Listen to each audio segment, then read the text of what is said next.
सोलापुरातील मरीआई चौकात मराठा समाज बांधवांकडून आंदोलन करण्यात आलं असून मरीआई चौकातील चक्काजाममुळे सोलापूर मंगळवेढा महामार्गावरील वाहतूक खोळंबली आहे।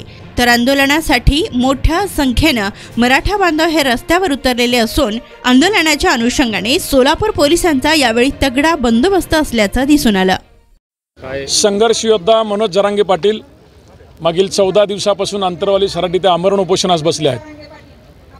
रीतसर मागणी आहे, संविधानामध्ये असणारं आरक्षण हे शासन नाकारत आहे। आमच्या नोंदी सापडलेत, या सरकारने शोधलेत, सरकारी दप्तरी सापडलेत आणि मागील कित्येक वर्ष झालं मराठा समाज उच्च शिक्षणापासून सेवेमधून मोठ्या प्रमाणात या समाजाची मुलं बाहेर पडत असून या समाजावर आरक्षण नसल्यामुळे अन्याय होत आहे। आज 14 दिवस झालं आमरण उपोषण चालू आहे, सरकार जरा भी दखल घ्यायला तयार नाही।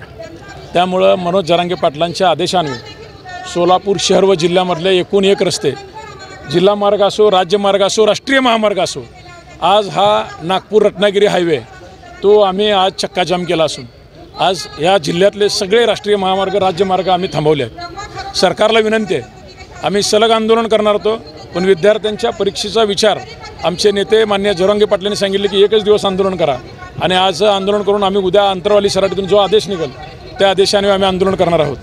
पण सरकारने सगळे सोयऱ्याचा अधिदेश सूचना काढली, पण त्याचा शासन जी आर काढलेला नाही। लवकरात लवकर मराठ्यांचा शासन जी आर काढा, अधिसूचना काढा आणि मराठ्यांना न्याय द्या, अन्यथा परत तुम्ही त्या गादीवर बसणार नाही, परत तुम्हाला सत्तेची खुर्ची मिळू देणार नाही, याची दक्षता तमाम मराठा समाज घेईल।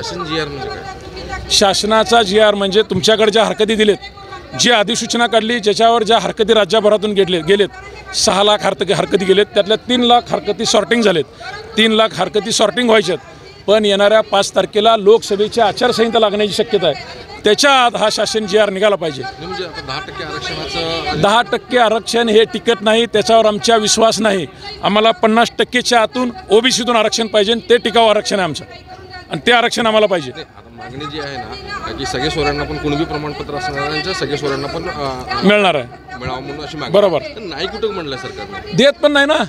तुम्ही अधिसूचना काढली, तुम्ही 16 तारखेला जी आर काढू म्हणले होते, काढला, आज तारीख 24 आहे साहेब, 10 दिवस होऊन गेले, उद्या आचारसंहिता लागल्यावर आम्ही कोणाकडे जायचा? त्यामुळं आचारसंहितेच्या अगोदर लवकरात लवकर शासनानं अधिसूचना काढावी व मराठ्यांना 50%च्या आतून ओबीसीतून आरक्षणाचा राजमार्ग मोकळा करावा, अन्यथा हे राज्यकर्ते परत या राज्यात तुम्हाला दिसणार नाहीत। हायकोर्टाच्या नोटीसचा काय परिणाम होईल आंदोलनावर? हायकोर्टाची नोटीस अशी होती की विद्यार्थ्यांच्या परीक्षा चालू आहेत, आंदोलकांनी विद्यार्थ्यांना समाजाला सहकार्य करावं।